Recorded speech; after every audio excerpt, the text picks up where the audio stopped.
Hello artists, Miss Watson here. I'm going to be modeling for you how to draw the still life example that was provided in this week's assignment. So first, I have my still life example on the computer. Oh, well, hold on. There we go. I have the actual still life and then the example drawing. So now I'm going to draw. The reason I have that picture open is because I need to see what I am drawing. So the first thing I'm going to do is lightly mark in a table. Remember to draw lightly as you want to be able to erase your lines very easily. So the first thing that I notice is that apple all the way down here in the foreground. So I'm just going to very lightly sketch in an apple. I'm not going into detail with shading. I'm just sketching in that apple. Next, I notice that there is a container to the right, and then there is a box behind it on the left. So I'm going to start with that box first and look at the angle that is being shown.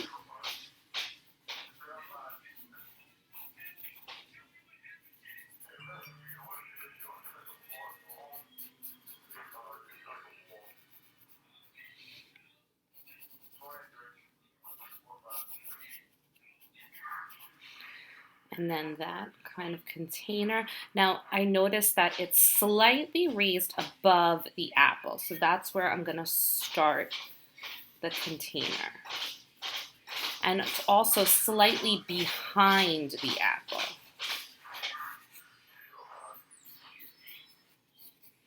And add that knob. Then there's also a box right behind.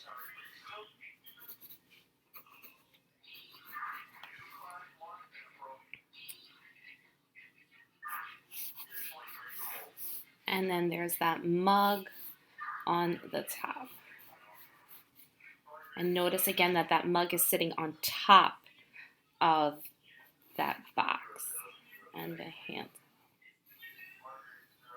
So now I have my areas blocked in, and now I can go back and I can start adding my shading and my details. So for starters, this line I don't need because it's going through my cup, and that doesn't make sense. So I'm going to erase that line. I'm going to start with that shading on my apple. I notice that there's a little dark shading on this side, that top left corner, and then there's some highlight down here. So again, I'm using the side of my pencil, and I'm going to press a little hard because I want to show a dark shade.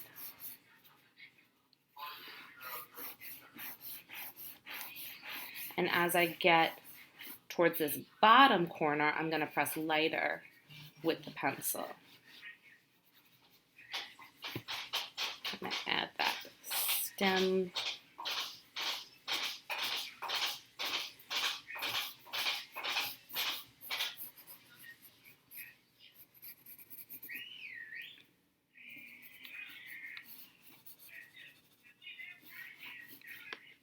There's a little bit of shading on this container.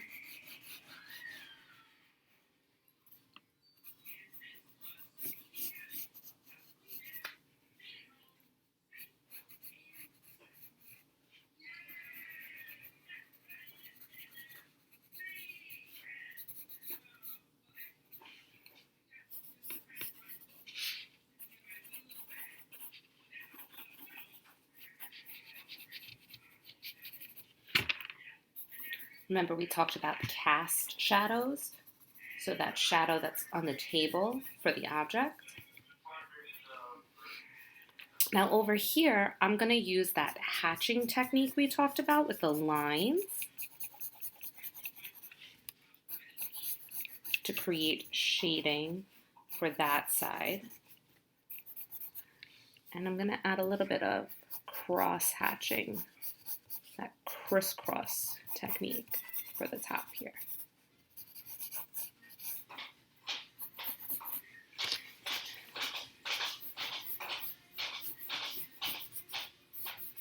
Now remember pencil pressure. So the harder you press with your pencil, the darker your line.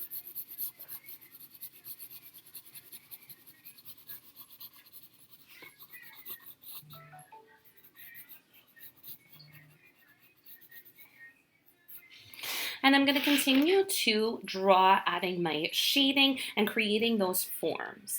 Now remember, you are looking at the picture example and drawing what you see. So you're essentially copying the still life example.